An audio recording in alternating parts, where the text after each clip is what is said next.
Diana at the Bangor Public Library's Nighty Night Story Time. I have 3 great books to read to you tonight. I have a little bit of humor, a little bit of bedtime, and a little bit of shark with me tonight. The first book I'm going to read to you is How to Potty Train Your Porcupine by Tom Toro. Published by Little Brown Company. Our parents will let us keep the porcupine if she doesn't make a mess. But diapers don't work for obvious reasons. And it turns out she can't share the litter box with our cat. The backyard isn't a good spot because the porcupine needs her privacy. We tried putting newspapers on the kitchen floor, but she keeps getting preoccupied.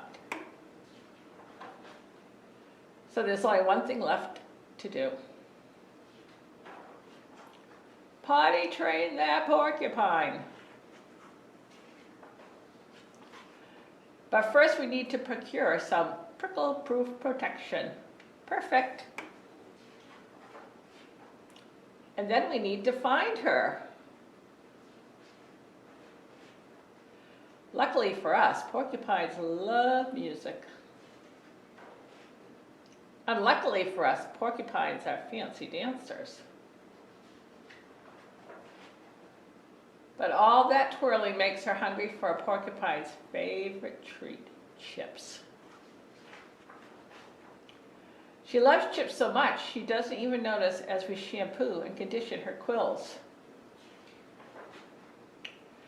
Use our mom's hair curlers so the porcupine won't poke us, and then put her on the potty with a gentle pat pat. We did it! Whoops! Maybe the curlers were a mistake. Now what can we do? We'll never get to keep the porcupine for a pet.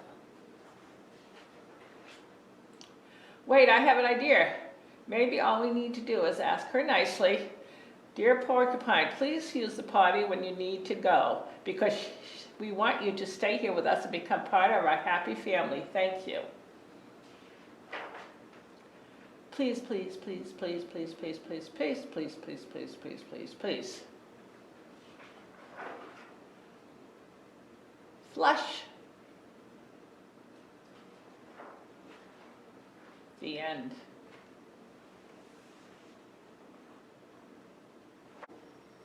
Was that a funny story? Your parents probably went through this with you.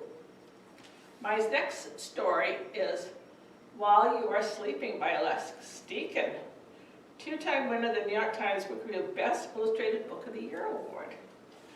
Published by Farrar, Straus Giroux, New York City. While You Are Sleeping. We are the bedside toys. Do you ever stop to think what we go through night after night to look after you? All day we sit as still as stone, waiting, waiting, waiting. But when the sun goes down and we're absolutely sure you're sleeping,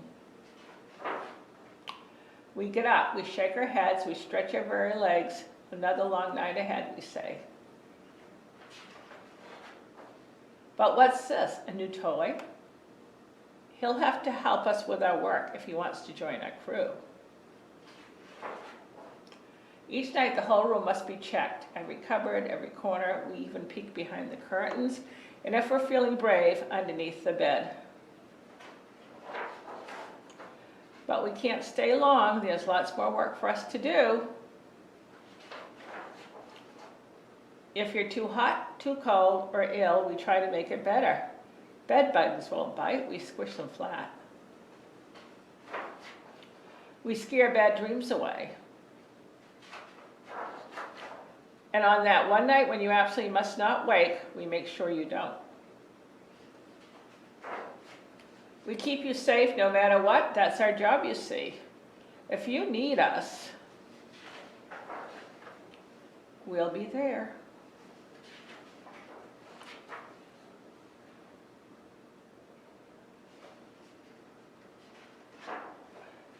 And when the sun comes up, we use our little bit of strength to crawl back to our places just in time. Why do we do it?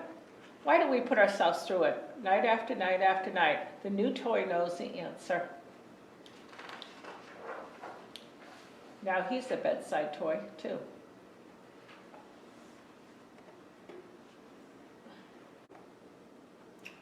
Did that make you want to go to sleep?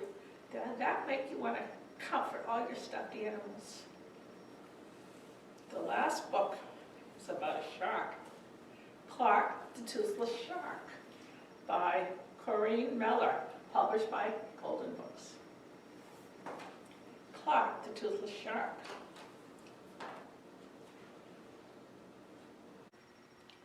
Deep down in the sea, Mrs. Shark gave birth to a baby. I shall call him Clark, she said to her friends. It's a good strong name for a shark. He'll grow up to be Clark the ferocious shark.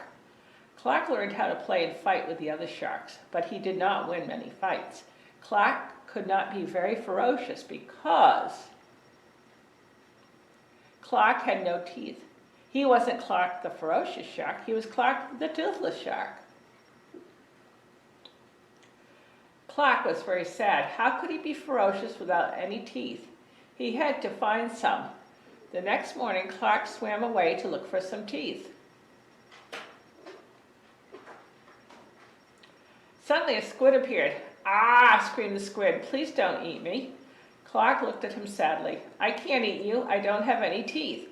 "Will you help me then?" asked the squid. "I'm being chased by a stingray and I need somewhere to hide."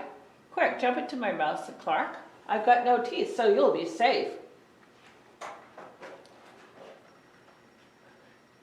When the stingray had passed, Clark opened his mouth and out swam the squid. "I'm Sid the Squid," he said. "You saved my life. Is there anything I can do to thank you?" "There is one thing," said Clark. "Can you help me find some false teeth?" "Sure," said Sid. "Follow me." Clark and Sid swam and swam until they came upon 3 mermaids sitting on a rock. "This is my friend Clark," said Sid. "He saved my life." Clark grinned toothlessly. "Can you make me some false teeth?" he asked. "Of course we can," said the mermaids. At the bottom of the sea was an old ship, and in its hull was sunken treasure. The mermaids put in their fishing lines and pulled out enough gold coins to make a perfect set of false teeth. They were the most beautiful teeth you have ever seen. "Oh, thank you," said Clark. So Clark swam back to the other sharks, flashing his new ferocious teeth, and lived ferociously ever after.